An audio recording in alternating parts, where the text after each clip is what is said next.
The Gloaming. If you wander deeply into certain forests, perhaps you had been trying to take a shortcut or took a wrong turning somewhere, you will find a point at which the world around you begins to change. Let us give you the benefit of the doubt and say that you were not so foolish as to wander at night. Well, soon you might find yourself questioning the hour. For here, in the depths of the woods, the trees begin to meet at the boughs. Layer upon layer, they begin to interweave themselves, filtering the daylight so deeply that your environment begins to look like night. So too do the trunks around you change. Darker they become, more twisted and gnarled, unpredictable. The bark begins to take on patterns like the flowing of a stream or curling of smoke. The branches too change character, warping and tangling amongst themselves to make unpredictable walls and burrows like a living labyrinth. You have entered a gloaming, a twilight world within a world. Some would call these fairy woods or witching woods. But those are not the same thing. Not at all. As you wander deeper, it is assumed that you have done so by accident again, giving you the benefit of the doubt. You will start to notice a change in the air. The wind moves, but there is something unnatural about it. The branches rustle and creak, but not at the same time that the breeze blows. Even in witching woods, one can hear the hoot of an owl or the caw of a crow. Not so here. Here the sounds are different. Large scuttling noises, the source unidentifiable. Repeating chirps or chitters, but not from any bird that you have ever heard of. Likely not any sort of bird at all. Sometimes a croak or a deep groan will echo from somewhere nearby, but stop and never repeat itself again in your hearing. You may eventually be able to see after your eyes adjust. After all, it is not a complete darkness that surrounds you, but more of a diffuse sort of blue-grey dusk. Every surface seems to be coated with a soft and velvety moss, from the twisting, gnarled trees to the odd formations of dark stone. Even the ground beneath your feet does not crackle with the familiar sound of dry leaves. Instead, your footfalls muffle and occasionally squelch, as if you tread upon deep carpet. Let us continue to assume that you are not quite as foolish as you might be, and that, knowing there was a chance you might be out after dark, brought for yourself a torch or lantern. Of course, you might hesitate for a moment to draw such attention to yourself. The creaks and echoes of the gloaming speak of unknown creatures, and some of these likely just out of reach. But without a little light, you might find yourself wandering this blue-green maze forever. Oh, but some things are better left unseen. As the light flickers to feeble life, pairs of eyes reflect back at you from the lattices of dense brambles.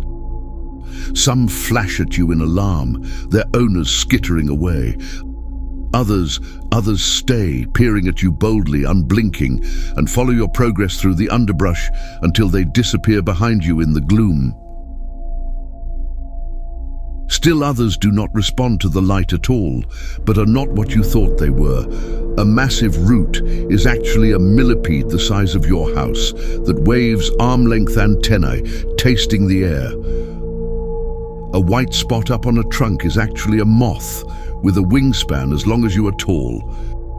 It does not move, but the uncanny breeze stirs lightly at its wings. A few feet away, a round rock is really an enormous fat toad, its limbs so small and shrunken you can barely make them out. Its strange gold eyes flicker in your light, but do not turn to watch you. Though you might try to focus on finding your way back to the regular woods where the sun still shines, with luck, it might be hard for you to get the tales of the gloaming out of your head. Perhaps your grandmother told them to you, or a weary traveler, or another child when you were in school. It never seemed so terribly important until now. Now that you see, it is real.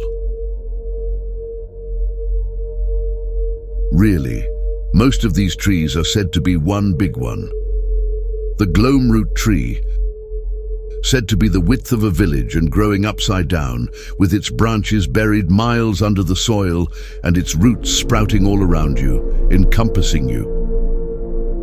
One of the first trees in the world, if the tales carry some fact. Some say life began around these trees, that they have a certain aura, a certain field that accelerates life and causes it to grow. Certainly, that would explain the giant millipede. One shudders to think what else might be affected by the tree if its power reaches forth the way the legends tell. But why are you still here? Has the path shifted behind you? Is that what that rustling sound was?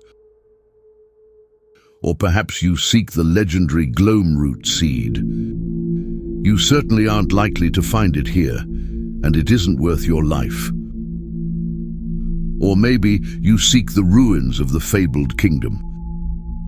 Vestiges of those you might find, though most of what remains stretches leagues below your feet. Or even worse, perchance you seek a loved one that was lost here? Oh, I certainly hope not. Cut your losses, turn back if you can. Still stumbling about, I see. Well, if it cannot be helped, then perhaps it is time to brush up on your childhood memories of the Gloamkin. Maybe you had been particularly naughty and your parents told you the tale. Or an older sibling, feeling mischievous or cruel, related the story to you in the dead of some quiet night. No, you don't want to remember that right now. Well, I suppose I cannot much blame you. Likely you would rather dwell on these tall, straight protrusions from the ground. Walls or bits of them, a comforting little reminder of humanity, that you are not the only human that has ever been here. Not much is known about the Old Kingdom, but many fairy tales take place there. Perhaps they were wise and bold, or selfish and cruel. It is nicer to think that they were just like you and I, but simply separated from us by the interminable veil of years. Some of these trees are not trees at all. Some of these cliffs, not really cliffs.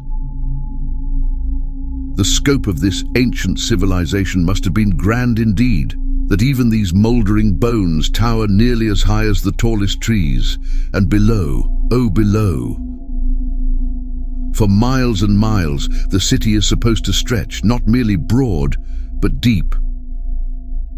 24 levels reach down beneath the loam and roots beneath your feet, now inhabited by creatures so strange that they defy description, or so the stories say.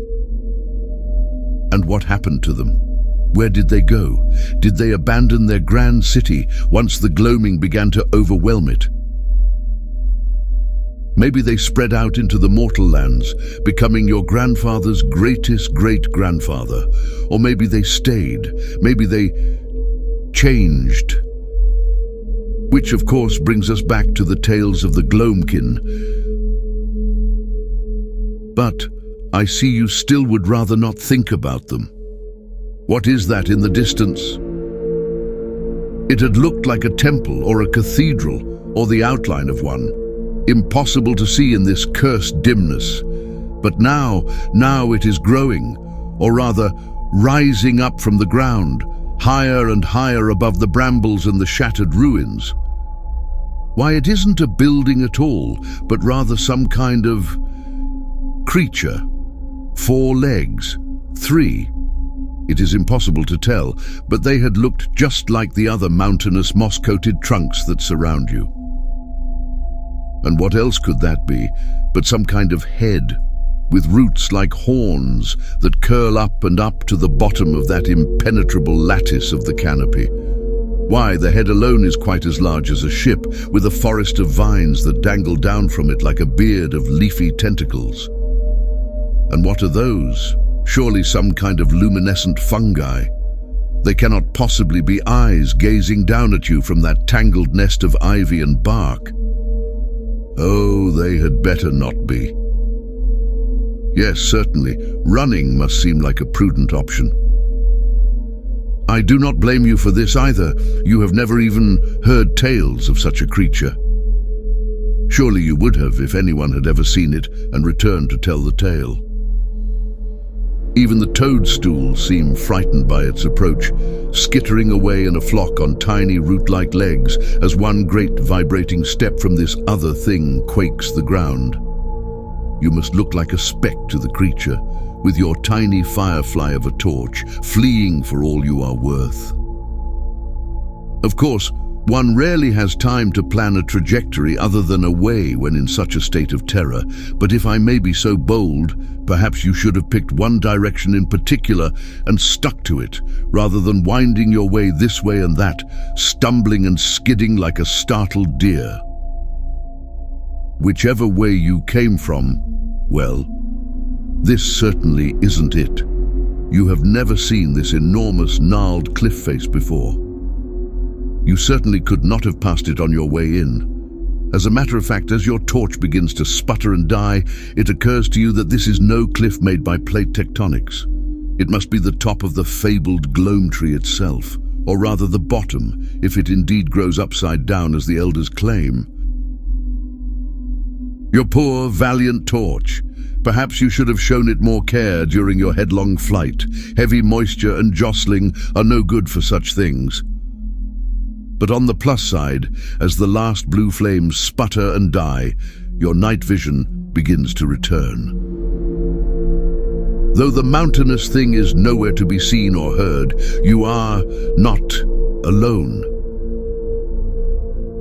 Your ears tell you that, here, in the very heart of the gloaming. Pitter-pat, goes the shuffling of small feet, rustling through the treetops, scuttling through the brambles. And there they are, the eyes, the bold ones that followed your progress as you entered this forgotten place. There is not much light for them to reflect, but enough for you to spot 2 pairs, 3, a dozen more. As you look up, you find yourself quite surrounded, and an expectant hush falls around you. A hush punctuated, as you hear it now, by whispers in the dark.